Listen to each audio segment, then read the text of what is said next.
This podcast is part of the Planet Broadcasting Network. Visit planetbroadcasting.com for more podcasts from our great mates. Welcome back, everybody, to another episode of Caravan of Garbage, where this week we go, what if the Suicide Squad, but, whatever this is, I guess.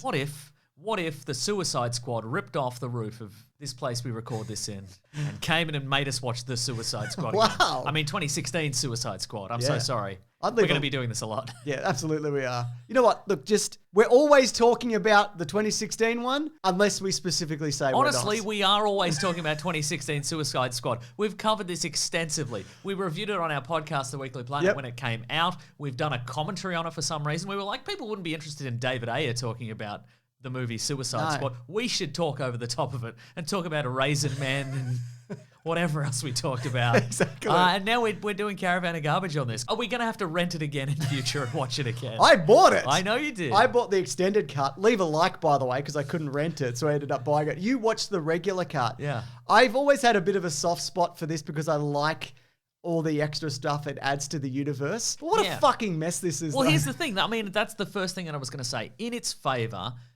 this movie, I don't know if it was David Ayer or like the production house or just Warner Brothers generally, they looked at the Rat Pack? It must have been Rat Pack, those absolute real life rats.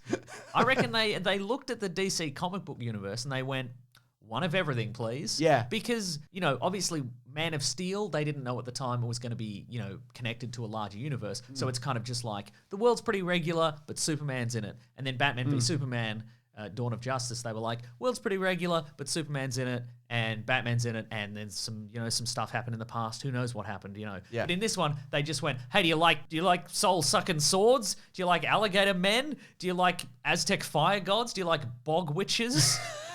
Do you like a boomerang? The concept of a boomerang, if you throw it perfectly, maybe it returns to your hand. Can you imagine such a thing? Well, I can certainly imagine it being Australian. It's our national animal, the boomerang. And our national pastime.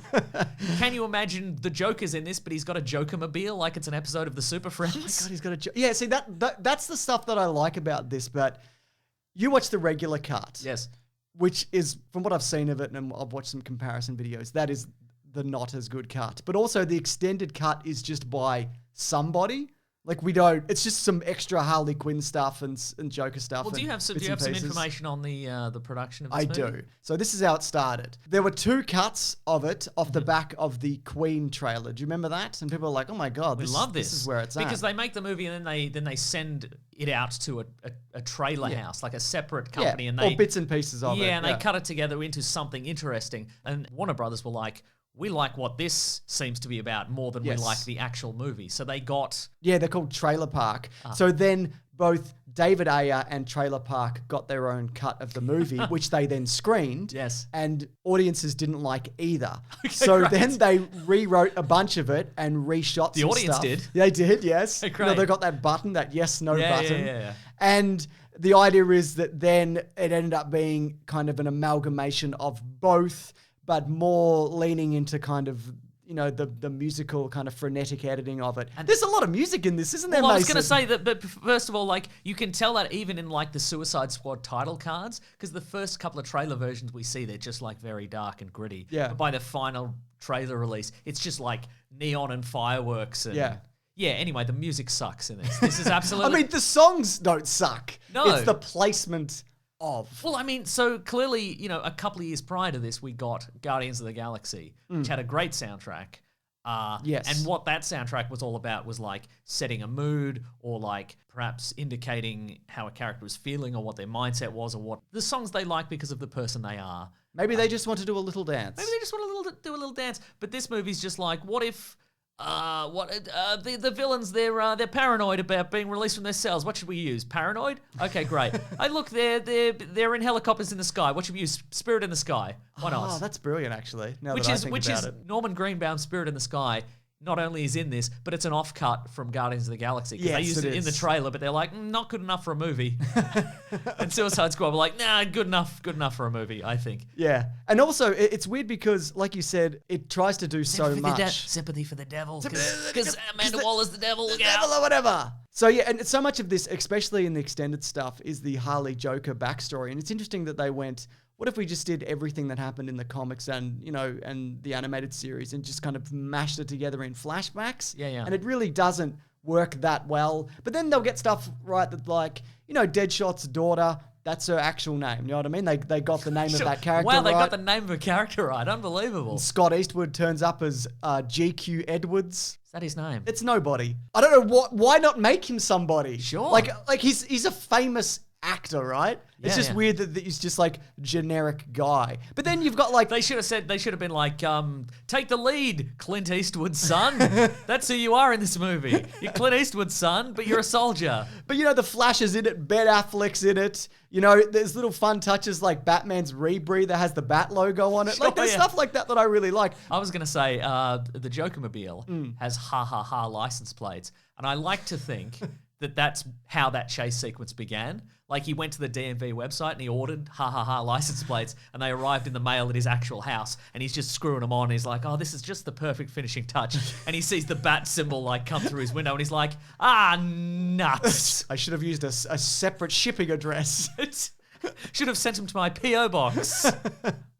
So the team is headed up by Amanda Waller, who I think is good. There's a bunch of stuff from this which I'm glad did come back, but I feel like her ultimate goal is muddled because the contingency plan of the Suicide Squad is what if Superman, well, he's dead, but what if he wasn't dead and what if he went mad? What would we do? That happened and Batman dealt with it, remember? Yeah, that's right. He beat up Superman real good. Yeah. So I don't necessarily think that's a problem.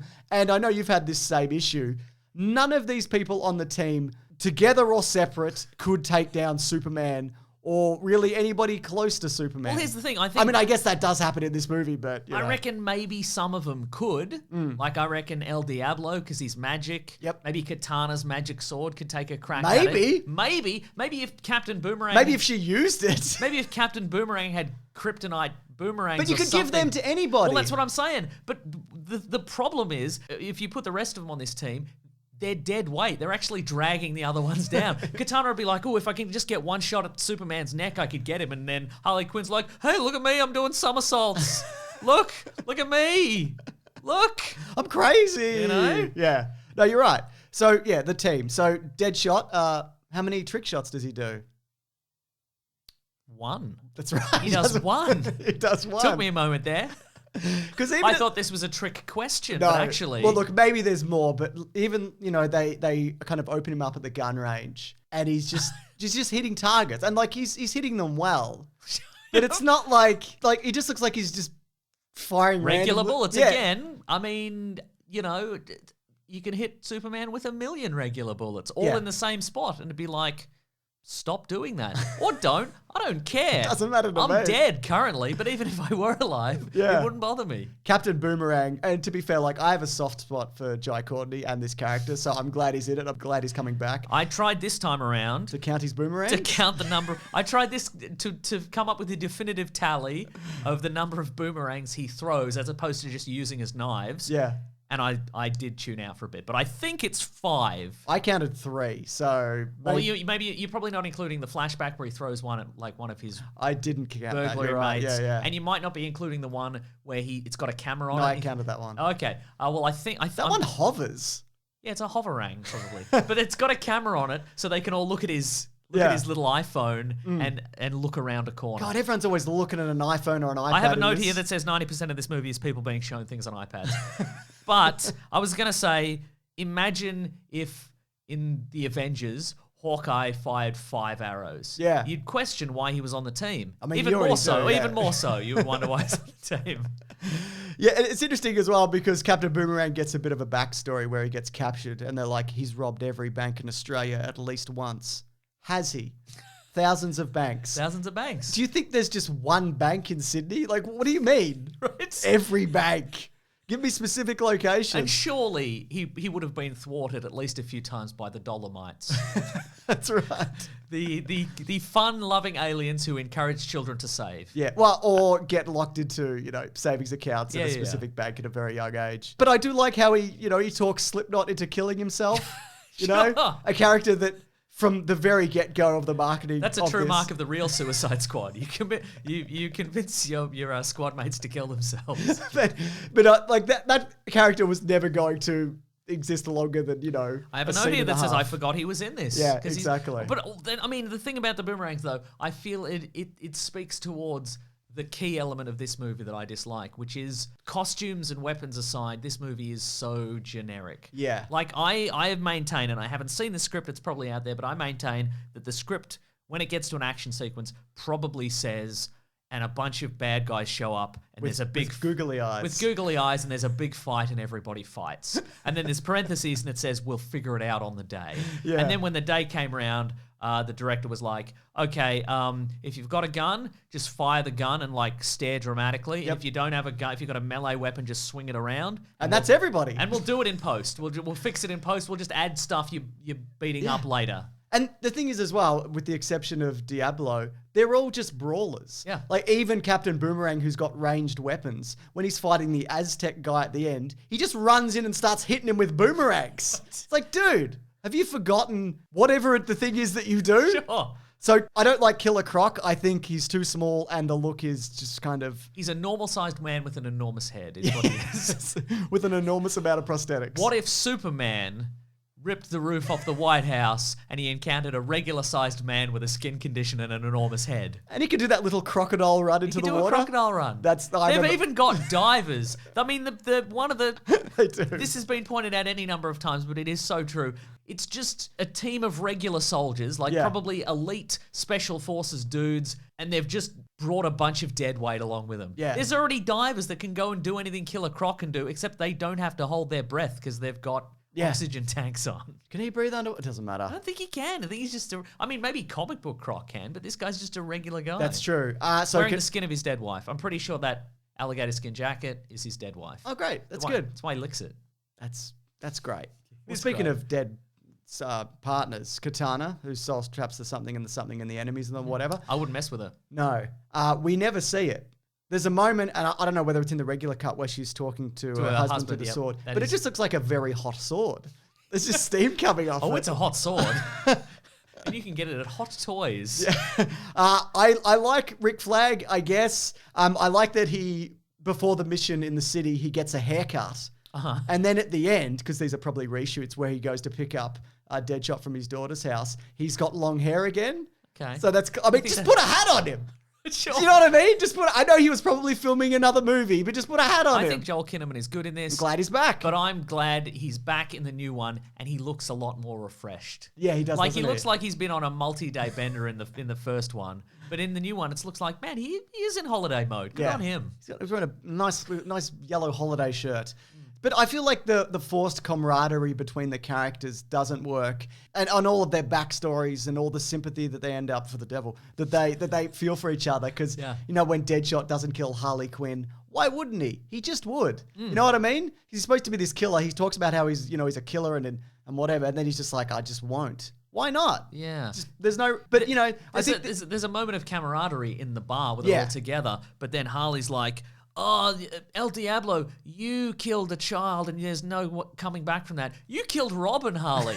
it's in your opening bio thing. You killed Robin. He was a child, probably. Maybe. Yeah. So he killed his wife in a fire, whatever. Whatever.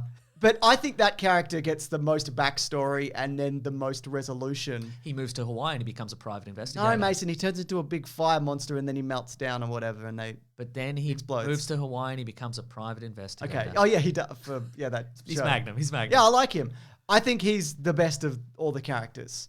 Yeah, no, he's got And some that's depth. all I have Sure, to yeah, say. okay, sure. So I want to talk about some extra Harley Joker stuff that we get, because one of the big points of contention when this movie came out was they marketed it on the Joker and they seemingly cut all of that out. They've added some of it back. I think there was some sort of lawsuit. Some people got extra mad that elements that we saw in the trailer. Right. Him throwing a hand grenade, him having some burns on his face. Yep, they were yep. like, these things weren't in it and I deserve millions of dollars. Well, apparently there were hours and hours of it shot that didn't make it in, but nothing about this version of the Joker aside from some of the look. Actually, I don't mind the look. The head tattoos are horrible, But other than that, I think the look and the idea that his teeth have been punched out by Batman is good. I honestly, I know initial, production images of his look, people were like, absolutely not. I think in the movie, I love the look. I love all his weird golden tuxedos. All that his I'm fine with, jewelry yeah. and the hair. I even like the tattoos. I enjoy the idea of the Joker. Just this week, he's decided to be a mob boss. Yeah. And like maybe next week, he'll be something else. But He'll be a aside from stand-up comedian. maybe a stand-up comedian. Maybe he'll get in a fridge. But what is interesting about this, and even Jared the Leto has said in the past that there was like a whole movie's worth of Joker stuff that was eventually cut out of this version of the movie. But having recently rewatched it for this video series, what we get on the screen, he's just doing the mask. It's just Jim It's Carrey's bad, The right? Mask. It's weird and horny. Yeah. If you put different music He's behind doing it, voices and he is impressions. doing voice. It's just, but of nobody, maybe? it's just the mask, and I think he thinks he's doing something else. Yeah. But I think he's also right in that age pocket where he would have seen the mask in theaters, and it seeped into his brain. And they're like, "You've got to do a sinister clown," and he's like, "Time to do an original Jared Leto creation. Here it is. Somebody stop me." So, and seeing the extra stuff. So extra. It's not good. Okay. Like I understand why they cut it out because he's not good. And I know he's been a good actor in other things, but even in the extended cut of Justice League, he's not good in that either. I'm sorry, he's just bad. He's bad. It's bad, right? Yeah. Yeah. They should get Jim Carrey. Yeah, why not? Whatever. Speaking of villains, though, Go on. the Enchantress is in this, who also introduces the ideas of pocket dimensions and multiverses and stuff because they're like, she's from another world or whatever. It's just so, even though they're doing that in the upcoming Flash movie, it's implied that she's from a weird mud dimension, maybe? I don't know. Yeah. Mud world. Yeah, I think they're... It's a very, very... Mud world.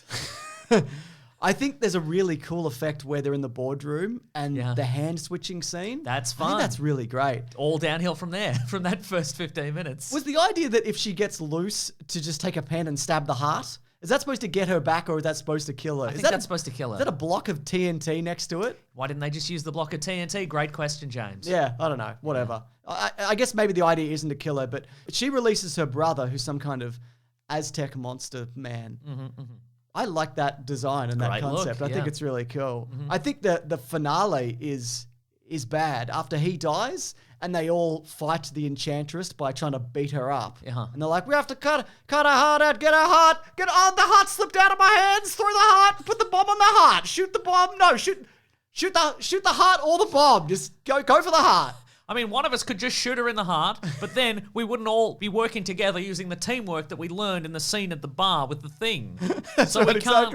I'm dead shot. I could just shoot her through the heart. It'd probably be fine. It's a mess of a scene. And look, if you want a proper breakdown of this and the editing in general, Dan Olsen of the YouTube channel Folding Ideas has a great video about the editing of Suicide Squad and the music and all kinds of stuff. The opening credits, which he talks about in that, also aren't in the extended cut. You know, where it's kind of flies in over the... Over Belle Reve prison, whatever the house... Interesting, okay. Yeah, because it's a weird and bad introduction. It is! Yeah. But anyway, suffice it to say it's atrocious, but you should definitely watch that video. Yeah, anyway, it's good. But if you like seeing like a heart surrounded in straw getting battered around like a volleyball, you're going to love this scene. But interestingly, though, David Ayer has talked about how the original concept for this, and there is concept art to support this, was that Enchantress was under the control of a mother box and Steppenwolf was preparing an invasion and he had like boom tubes and parademons and that. But then because this came out the same year as Batman v Superman and they were going to do Justice League, he had to evolve it into Oogly Boogly Men and and whatever Raisin else Men, happened. sure, Raisin Men, you know what I mean? Yeah. Which is kind of interesting. Just Steppenwolf sitting on his couch on Apocalypse and he's got like a Game Boy controller and he's moving Enchantress around. It'd be one of those stone Game Boy controllers though, and there's fire and lava spewing out of it or whatever. Yeah. You know what I mean? But here's some things I want to talk about. Actually, let's talk about the post-credits because Harley gets out. There's that. And then Ben Affleck is doing a Justice League. He's like, I'm doing a Justice League. Give me the files so I could do Justice League. I'm Ben Affleck. Look, I guess I'll do this movie and another movie, but I don't like these movies. Didn't he already get the files? Did he get sent the files? Oh, yeah, he did get sent the He got files. sent the files in Batman v Superman. Give me more files. I need More more files. files. I want hard copies of these files. My printer doesn't work. You ever tried to get a printer working? I just bought this printer. I printed like 3 things and it stopped working. I don't know. Do I change the ink? Or do I need more drivers? I can't connect this to my Wi-Fi. They've only given me enough cartridges for a couple of prints. That's the scam with printers. That's right. They only give you a minimal amount of ink, and the printer's like it's fairly cheap. But what costs you in the long term is the ink cartridges themselves. It's just cheaper to buy another printer, but I won't. I refuse. This is how I stayed a billionaire. I mean, I inherited $1 billion. It's not the point. Anyway, give me the printed files. You print them. You print them, Amanda. So here's a segment of the show called Tiny Little Things from Tiny Little Men. Here we go. Oh, here we go. Just some Great. things, miscellaneous bits and pieces, and also a mystery that I've solved about this movie. Solved a mystery. Solved a mystery. We'll talk about it. Amanda Waller. Yeah. Here's a tiny little thing. Okay. Why would Amanda Waller Ben, that's too tiny. It has to be bigger. He's doing the edit. Why would Amanda Waller want to be rescued by the Suicide Squad? It's such a... Why would she want to be? She's met them. They're all bad at everything. Because she could just run her finger down that Down that iPad and just like kill 'em all. like playing a piano. Yeah. But just you want to be rescued? Just regular soldiers, please. Yeah, they could have got there without her. Or the Flash. Or the Flash. You got to file in the Flash. Be like, hey, the Flash, I'm going to be killed by a monster. Come in and rescue me. Maybe the post-credits Oh, was... you're having brunch, are you? No, I don't get brunch either. Maybe the post-credit scene was set before that moment and she'd already given away the files. Didn't So have she his phone number anymore. couldn't Yeah. contact him, Yeah. She's also about hard copies. That's a great question. It's not a good reveal, is it? To be like, this thing that we're after, it's this woman that we've seen already. Yeah. Terrific. She's good. working in the city, is she? Yep. All right. Cool, man. That's good to know. Yeah. And then she kills everybody in the room or whatever. Shout out to David Harbour for both Marvel and DC roles. Good on him. Is he the guy's like, what if Superman He's the guy, used the yeah. White House like a tin can? He came in and he was like, Mr. President, I'm the president or whatever. He does that scene. I'm the president now. That's right. I'm going to wipe my butt with the Oval Office. What are you going to do about it? That's right, the entire thing. I'll pick it up. I'll wipe my butt with it. I know you appreciate this surprise common appearance. Yep, love to see Common just popping up in something. Always a joy, always a pleasure. Good to see you, Common. You and me both. Okay, so you probably remember there was some controversy around this movie, specifically the role of Jared Leto and how into the role he got. You know what I mean? He's sending pig carcasses. He's sending used condoms, people are saying. You know what I mean? Watching The Mask. He's watching The Mask. He's watching The Mask over and over in his trailer, and people are like, what are you doing in there, Jared Leto? And he's like, watching hardcore pornography. My secret can never get out that I'm just being The Mask. So he's actually cleared this up. So I'd just right. like to make some clarifications about what's true about these, about this quite frankly abysmal behaviour. Because just be a normal man. Do you know what Heath Ledger did? He didn't run around fucking stabbing people and, and sending people used condoms and dead rats. He did a scene and then he went, good scene everybody, let's all have lunch. Now it's time to do some skateboard tricks. Exactly. R.I.P. Heath Ledger. Agreed. I think he was doing that, but like all of the time. And just don't. Just be normal, idiot. Also, And- bearing in mind, all this clearing up could be lies. yeah, that's right. Well... Oh. Okay, so this is what he said. There were some things that were mentioned about gifts and the fact that I was giving used condoms to people, which is not true. It was not true. Some of the stuff that you do can go viral or get written about, especially with the Joker. Some of that stuff just took on a life of its own, and most of it was total bullshit. And I thought to myself, who would start a rumor such as this? Oh, yes. He did. He was interviewed. Here's the clip. I found it where he talks about used condoms and anal beads and whatever else. Even if he didn't do these things, you fucking said it. So don't turn around and be like, oh, these rumors get started and I don't know what's going on. Isn't Hollywood a funny business? Fuck you. You did this. This is your fault. Yeah. You should be embarrassed. This is an embarrassing performance and just turn of events in general. He's a bad Joker. Anyway, do you want to see the Ayer cut?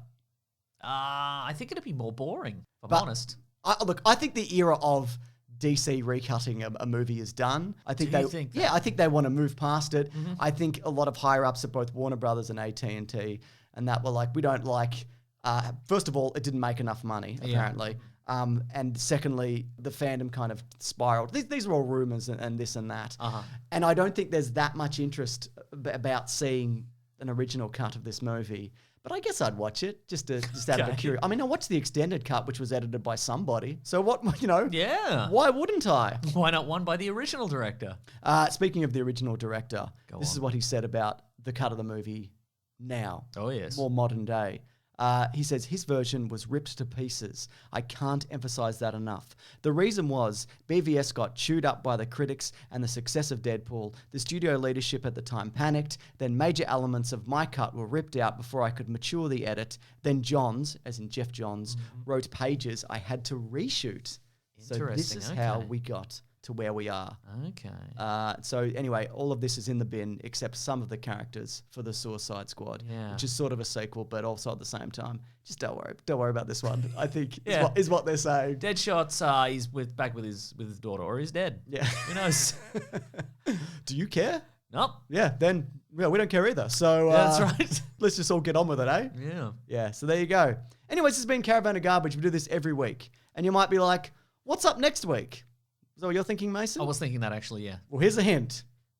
I don't know it yet, actually. Whoa! Yeah, but we'll think of something. Ben wants us to do the High School Musical trilogy. Huh, okay. All right. I haven't seen them. I haven't seen him either, no. You've seen some of them. Zac Efron? Zac Efron. Vanessa Hudgens. Or Hudgens? Whatever her name is. Hudgens, there we go. Anyways, if you're like, oh my God, I can't wait for that to come around next week, could I see an early version of that? Guess what, you can. Whoa. You go to bigsandwich.co if you do want to sign up. It's $9 a month. It's like a private Patreon service that we have, isn't it, Mason? That's exactly right. Nothing shady, though. Don't even worry about it. Well, just put your credit card details in. Don't worry about it. Don't look into it. It's PayPal. Mostly uses PayPal, I believe, anyway. But yeah, we do bonus podcasts. We do movie commentaries, including Suicide Squad. That's right. Not the Suicide Squad, just to clarify. But if you want us to do a live one in cinema, we'll do it. We'll ruin people's good time. Come to your Cinemaplex. That's right. Where is it? We'll visit. Yeah. But if you do have any suggestions for Caravan of Garbage, let us know. And we have a podcast called The Weekly Planet where we talk movies and comics and TV shows, where we are going to be covering The Suicide Squad. Are we not, Mason? We are, it's true. Very excited. I hope it's good. But if it's not, they can just do the Suicide Squad. That's right. In another 5 years from now. Yeah. All right, the Suicide Squad. Can't wait for James Gunn's the Suicide Squad. They'll give him another chance. They probably will. Anyways, thanks for watching. Grab that gem, you guys. We'll see you next week. Goodbye. This podcast is part of the Planet Broadcasting Network. Visit planetbroadcasting.com for more podcasts from our great mates. I mean, if you want. It's up to you.